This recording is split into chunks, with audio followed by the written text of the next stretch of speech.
Hello friends, welcome to my new YouTube channel Vamshi vlogs. So ఈ వీడియోలో అయితే నేను మనాలికి సంబంధించిన ఫుల్ టూర్ ప్లాన్ డీటెయిల్స్ గురించి అయితే చెప్పబోతున్నాను.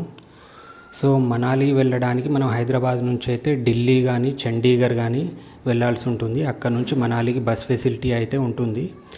తర్వాత మనాలి డిస్టిక్లో బుంటార్ అనే ప్లేస్లో కూడా ఎయిర్పోర్ట్ ఉంది. హైదరాబాద్ నుంచి బుంటార్కి కూడా డైరెక్ట్గా వెళ్ళొచ్చు. కాకపోతే పర్ పర్సన్ 12,500 అయితే పడుతుంది. సో మేము ఢిల్లీలో లోకల్ సైట్ సీయింగ్ కూడా కవర్ చేయొచ్చు అనే ఉద్దేశంతో మేము హైదరాబాద్ నుంచి ఢిల్లీకి అయితే వెళ్ళాము. మేము లాస్ట్ మినిట్లో ఫ్లైట్ బుక్ చేసుకోవడం వల్ల ఢిల్లీకి అయితే పర్ పర్సన్ 8,600 అయితే పడింది. సో బట్ కిడ్స్కి మాత్రం విండో సీట్ అవైలబుల్ ఉండేలా చూసుకున్నాం. సో చోటుగాడు విండో సీట్ వచ్చినందుకు he is very excited and very happy. ఎందుకంటే దానికి తగ్గట్టుగా వ్యూస్ కూడా అలానే ఉన్నాయి. సో చూస్తున్నారు కదా, సన్ రేస్ కానీ క్లౌడ్స్ కానీ ఎక్స్ట్రాడినరీ వ్యూ. సో జనరల్గా షార్ట్ డిస్టెన్సెస్కి అయితే లెస్ దెన్ 1 అవర్ అయితే ఫ్లైట్ ఇంత హైట్లో వెళ్ళదు. సో ఢిల్లీ 2 అవర్స్ కాబట్టి it is almost all above the clouds. So ఫైనల్గా ఢిల్లీకి అయితే రీచ్ అయిపోయాము. సో ఢిల్లీకి వెళ్ళిన తర్వాత హోటల్కి వెళ్ళి ఫ్రెష్ అప్ అయిన తర్వాత లోకల్ సైట్ సీయింగ్కి అయితే బయలుదేరాము. సో ఢిల్లీలో చూస్తున్నారు కదా, ఈ ఆటోస్ అన్నీ చాలా డిఫరెంట్గా ఉన్నాయి. ఇది 2+2 4 మెంబర్స్ కూర్చునే ఆటో. ఒక సైడ్ ఇద్దరు, ఇంకో సైడ్ ఇద్దరు. సో ఆ రోజు మేము మా షెడ్యూల్ ప్రకారం జామా మసీద్కి అయితే వెళ్ళాము. సో ఇది ఇండియాలోనే అతిపెద్ద మసీదు. సో చూస్తున్నారు కదా ఎంత పెద్దగా ఉందో. తర్వాత రెడ్ ఫోర్ట్కి అయితే వెళ్ళాము. Red fort by walk cover చేయడానికి మాకైతే 2.5 అవర్స్ పట్టింది. సో టైం కన్స్టెంట్ వల్ల మేము కుతుబ్ మినార్ తర్వాత లోటస్ టెంపుల్ అయితే స్కిప్ చేయాల్సి వచ్చింది. సో ఇది రాజ్ఘాట్ గాంధీజీ మెమోరియల్. ఇది చాలా పీస్ఫుల్గా ఉంది ప్లేసు. సో ఇదే గాంధీ మెమోరియల్. సో నెక్స్ట్ అక్షర్ధామ్కి వెళ్ళాము. ఇక్కడైతే కెమెరాస్ అలో లేవు, కానీ ఒకవేళ అలో చేస్తే మాత్రం దీని గురించి ఒక సపరేట్ వీడియో చేయొచ్చు. చాలా ఎక్స్ట్రాడినరీగా ఉంది. సో అదే రోజు నైట్ మేము ఢిల్లీ నుంచి మనాలికి బై బస్ అయితే వెళ్ళాము.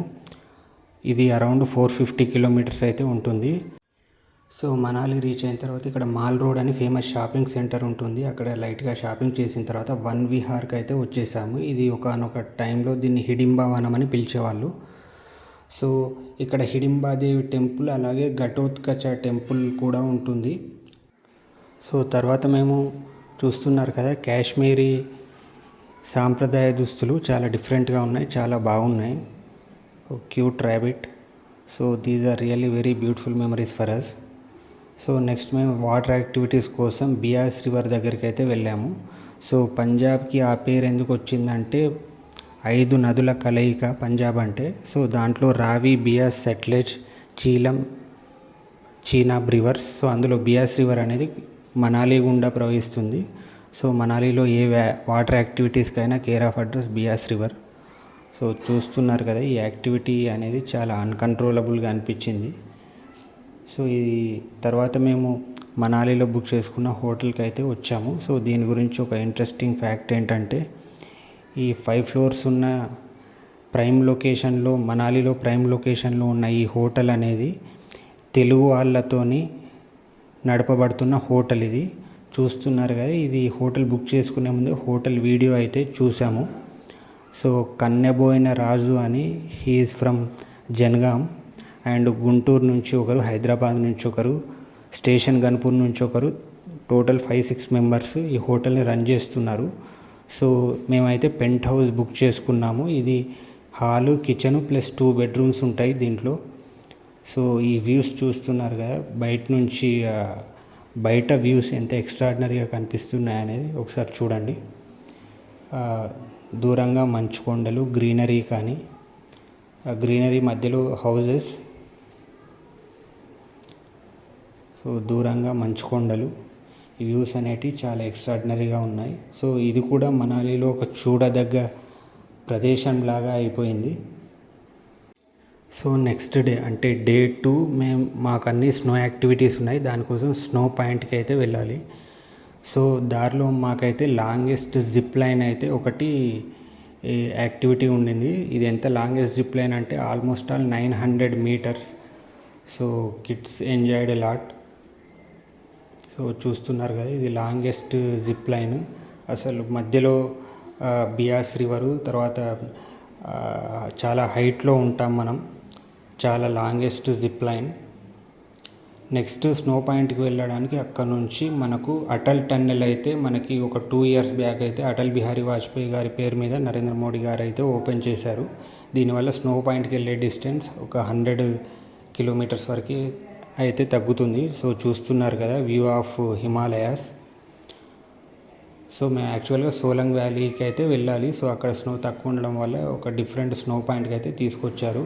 సో డ్రైవర్ చెప్పిన దాని ప్రకారం అయితే వింటర్లో అయితే మార్నింగ్ 3:30 నుంచి చాలా ట్రాఫిక్ ఉంటుంది.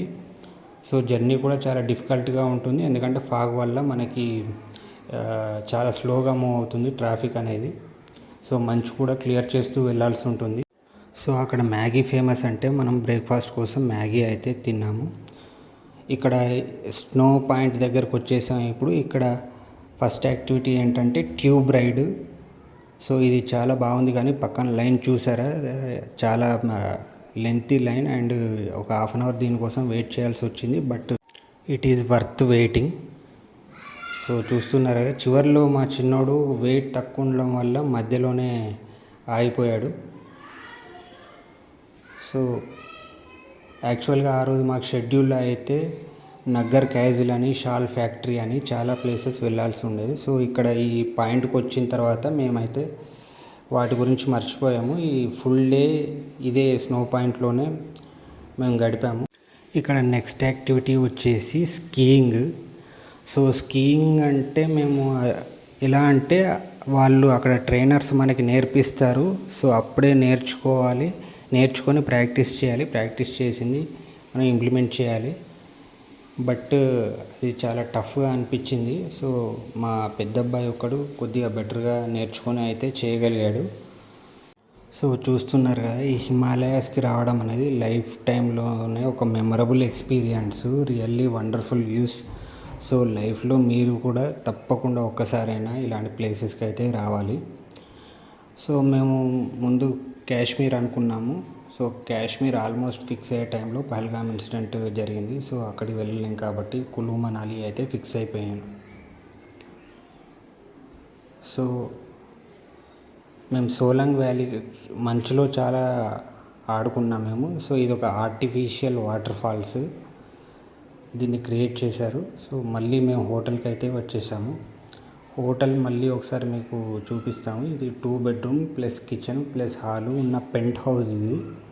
సో చూడండి, ఇది హాలు ప్లస్ కిచెన్. బయటికి వచ్చిన తర్వాత మీకు పెంట్ హౌస్, ఒకవేళ వింటర్లో వస్తే ఇక్కడ బోన్ ఫైర్ కూడా ఉంటుంది నైట్ టైంలో. చూశారు కదా వ్యూస్ ఎలా ఉన్నాయో. సో మేము 3rd డే రోజు అయితే మాకు much awaited adventure activities like river rafting and paragliding activities అయితే ఉన్నాయి. సో మన తెలుగు వాళ్ళతో నడపబడుతున్న ఈ హోటల్కి అయితే గుడ్ బై చెప్పేసి మేమైతే యాక్టివిటీస్ ఆఫర్ చేస్తున్న పాయింట్కి అయితే వచ్చాము. సో వాళ్ళు దాంట్లో ఉన్న రిస్క్ ఏంటి, ఎన్ని రకాలు ఉంటాయనేది చెప్తున్నారు. సో రివర్ రాఫ్టింగ్లో షార్ట్, మీడియం, లాంగ్ అని 3 టైప్స్ ఉన్నాయి డిస్టెన్స్ని బట్టి. సో మేము లాంగ్ రివర్ రాఫ్టింగ్ అయితే సెలెక్ట్ చేసుకున్నాము. ఇది టోటల్గా హాఫ్ అన్ అవర్ ఉంటుంది. మళ్ళీ బియాస్ రివర్కి వచ్చేసాము. అక్కడ వాటర్ అయితే దాదాపు 5 to 10 degrees టెంపరేచర్ అయితే ఉంది, చాలా కూల్గా ఉన్నాయి.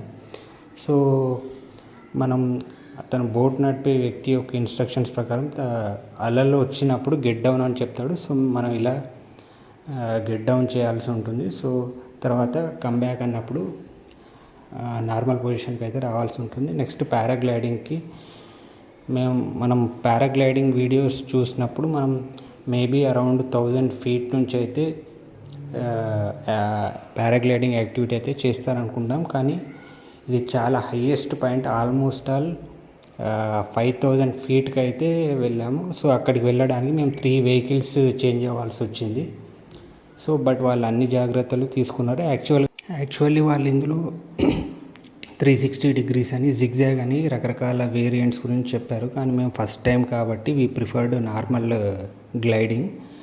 సో అది అయిపోయిన తర్వాత we have return to Warangal.